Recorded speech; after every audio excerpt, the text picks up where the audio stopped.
we start by telling everybody that you are actually fine? I'm perfectly good. Okay, good. Tell us, why are you here today? Here for a checkup of my condition that happened a year ago. This was in the beginning of January. Around this time. January 10th. Exactly Exactly one year. Exactly 1 year ago. Wow. Yeah. Many people, in fact most people don't know, only our very, very close friends and family knows, visited, right? yeah. Yeah. So what happened last year? I have this Little lump Little at the back. pimple thingy. Yeah, this little pimple thingy that has Grew at the been back. that's been bothering her for a while now. Decided to come and just get it removed, right? The doctor also arranged for you to do a colonoscope. Just a check. Yeah, you it's know. just a Health regular check, check. The night before, you have to fast I had to drink this disgusting 4 liter of water To clear- clear the colon so that I Okay. can do a proper so the colonoscope. scan will be clear. I didn't even manage to finish that 4 liter of water. Correct. Feel bloated with all the water. Yes. Tired, exhausting, and no food. Keep going to the toilet. But you didn't sleep well also. Throughout the night you were going to the toilet, right? How much laxative I had? Yeah, I've okay. been waking up like I every mean, hour. imagine this dosage, right? 4 liters is for any adult. So my size 4 liters versus her size 4 liters, right? So 3 it's liters basically enough. it's basically right the difference. Next morning we were supposed to come to the hospital and remove this little pimple at her back and do the scope. But then what happened? I woke up, I go and prepare, brush my teeth, walk to the living room. Next thing I remember, I'm waking up face down from the sofa. I was brushing my teeth and then I heard this scream.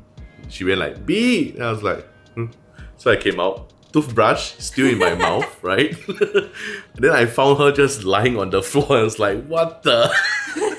So I quickly went and grabbed her. She was the same color as the floor tiles, white, right? And then I had no idea what to do. So I took her out, sat her down, and then asked her, are you okay? Why are you like that? What happened? She has no idea what happened also. I told you exactly what happened. I woke up from the sofa. She just walked towards the sofa, and then the next thing she knew, she woke up on the floor. Yeah. She just passed out. So my immediate reaction was to call an ambulance. Okay, and I've never done that before. It's quite a scary experience, especially for your loved ones. To me, it felt like the longest 15 minutes. Oh, definitely. That 15 minutes felt like an hour. It was the wee hours in the morning, thankfully. So Yeah. there wasn't much traffic. And then we also specified which hospital we are going to and all that. So anyway, long story short, we came to the hospital. And then the doctor cleared her.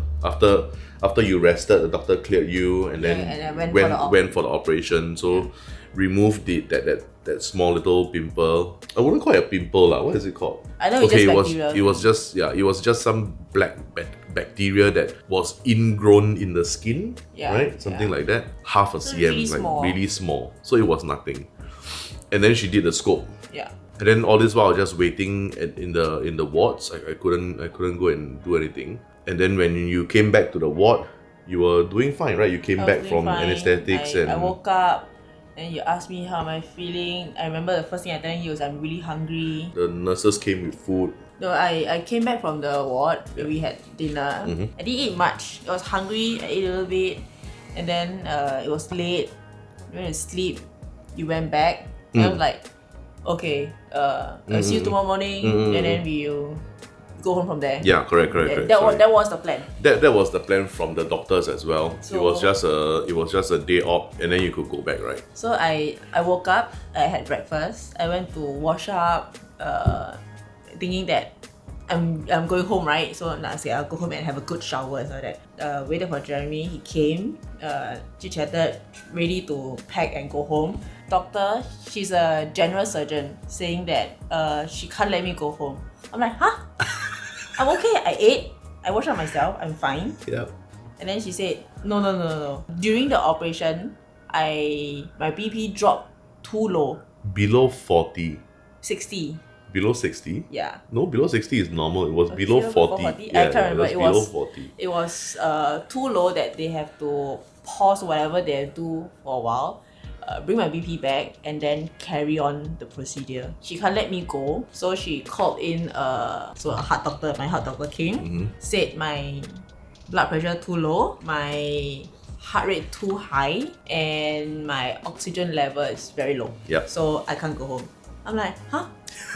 But she felt fine. She I look looked exactly the same. like this. Like she wasn't pale and all that kind of thing. She was perfect. She looked I perfectly look- fine. Because I'm complaining that I have a bit of pain in my lungs area, chest and stuff. So he check me out. He suspect that there's a Pneumonia or COVID. At that point it's like It was either pneumonia hell, or right? COVID, right? Yeah. so, and then it's like no, he have to call in another doctor. So the infectious and disease doctor Yep. came in. I can't go home. And I have to be admitted into the ICU because my X-ray looks too much like a COVID patient. Yeah. From a 8 hours day surgery, remove a small little tiny From thing a small, externally. Yeah, external day op kind of thing. End up staying in the hospital for another In ICU. three days, and then went to the ICU. Yeah. Got swabbed four times times. PCR. I couldn't see her because ICU means you're isolated, right? Yeah. And then okay. Okay, that's medicine fine. time. Thank you. Just sorry, I can't eat everything at the same time. Don't leave first because there is a kicker ending to this story. You don't want to miss it, and I'll only share it at the end. Okay, it's something to do with the ambulance. Okay, I'll only share it at the end. So back to the story. Where were we? We were ICU, swapped 4 times. So she spent 2 more nights In the ICU, and then Results came out negative. Uh-huh. First thing, baby, I'm negative. Come. Yeah. And then transfer me to back to a normal ward. back to a normal ward. It was Aww. it was hard, man. She was crying. From a point where you're ready to go home to separated from your husband. to ICU. It's crazy. Then after that, I realized why is my legs getting Swollen. Caught- Swollen to a point of swollen to a point where I put my legs beside Jeremy, you can't tell a difference. her thigh and my thigh. Like we both have the same thigh, and bear in mind I'm twice her size. A kidney doctor came in and checked and said that probably it's something to do with my kidney and wants to keep me longer to do further testing. I'm like, no. I'm going home. No matter what, I'm going home. Whatever test you want to do, I can do it out as outpatient. You know, I just want to go home. Take this, go home, collect my urine for 24 hours, and then send it back. I'm like, done. I can do that. So I went home. Yeah. And then came back as an outpatient. But you were still swollen. She was basically carrying my lower body weight, right? Yeah. Thunder thighs, right? Didn't get better. She had problem walking, standing up. Yeah. And I massage. Yeah. I did. The pain in my lung is still there. Medicine doesn't work. So the doctors suspect it's something called pulmonary embolism, which is blood clot. Which is in basically the lungs. blood clot in the lungs. Blood clot in the lungs. You want to walk me again to do a CT scan? Yeah. And a biopsy. I'm The like, kidney biopsy. I just came out of the hospital.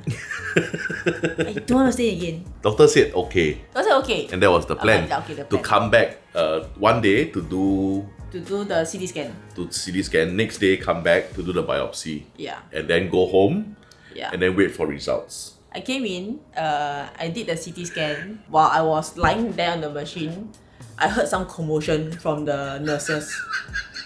I'm like, oh no. No. The nurses let me out of that room, but please don't go anywhere. Firmly tell me, please don't go anywhere. I'm like, why? Okay. The doctor who read the CT scan results told me that I can't go home. I have to be warded immediately. I'm And like, his exact words were, if you don't get warded, if you don't get warded, you might die. like you might die. Who says that? You might drop. You might drop dead and die. Yes.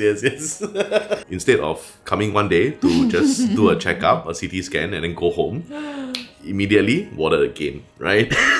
I stayed for another few days. Yeah. Went home. Uh-huh. Started medicines on Steroid blood medication, thinner, steroid medication. blood thinner, yeah. I lost. back to normal. She lost 10 kg in like one day. No, I lost 10 kg in a week and Oh, really? a half. Okay. A week and a half. Yeah, but you know the steroid medication worked almost immediately. Almost immediately. That's why today we are doing also a bone density Bone density. test, right? Because the long-term steroid users, you might have the osteoporosis thing. Later we are still going to see the heart doctor, and then we'll see what he says, and then maybe we'll update you here. So are you ready for the big kicker ending? Let's rewind back to when I called the ambulance. 2 medical staff came. We went out to the lift lobby. So the lift came from 18th floor. Came down to our level, doors open. Inside stood a family of 4, and they did this. They looked at us and they go, cannot. And then they just pressed the door just closed. I'm like, wow. So I was too shocked to react. So were the medical staff. Angel clearly was out. Shouldn't they give way to us? I mean, she literally was in a stretcher, 2 medical staff and all that. Just come out of the lift, let us go in, and then you take the next one. Instead of going, oh, we got 4 people in the lift, we are full, I'm sorry, you can't come in. Yeah, And then the door just closed. if you don't want to share the same lift, step out and let whoever in need uses it first. Exactly. So my friendly neighbors on the 18th floor, If it's you, yeah, if you ever watch this, yeah, she was the patient. I don't know, what do you think? There's only 4 of them in that lift, okay? Oh, sorry, you cannot. yeah. And then they just pressed the door and then the lift closed. The 2 medical staff and myself, we were totally in shock. We looked at each other and we go, did that just happen? Like, what the It is just, yeah. If you reverse the role and somebody close the lift on you where you have your loved one lying on a stretcher, how will you feel? So we will give you an update later on when we go and see the doctor. So as you can see, she's out of her Shrek uniform and she's gonna get discharged soon. Going home. And we are home! Ta-da! Yay! So we realized that we didn't come to a conclusion why we shared this story. There are 2 things that we feel is important. The first thing would be health, right? She had no underlying conditions, No nothing. pre-symptoms. Correct, no pre-symptoms and all that. We are also kind of glad that it happened. One thing led to another. I think it's a blessing in disguise. I'm glad that it happened. So that we can solve the root of the problem. Correct. Health, always very important. That's why, this year I'm also working on my health, Good on you. Thank you. The second point would be, Insurance coverage, I believe. apart from the money, I think being able to solve all your medical issues as quickly as possible with the best care and all that kind of thing is also very important, right? And with the insurance coverage, you don't have to bother about the bill. You could go all out and just make sure you're alright. Thank you so much for joining us on this little story time. Hope we don't scare you. Angel will take care. Okay? Yeah, Yes. I will. Okay, you guys take care. Stay safe, safe. and we'll see you tomorrow. Bye.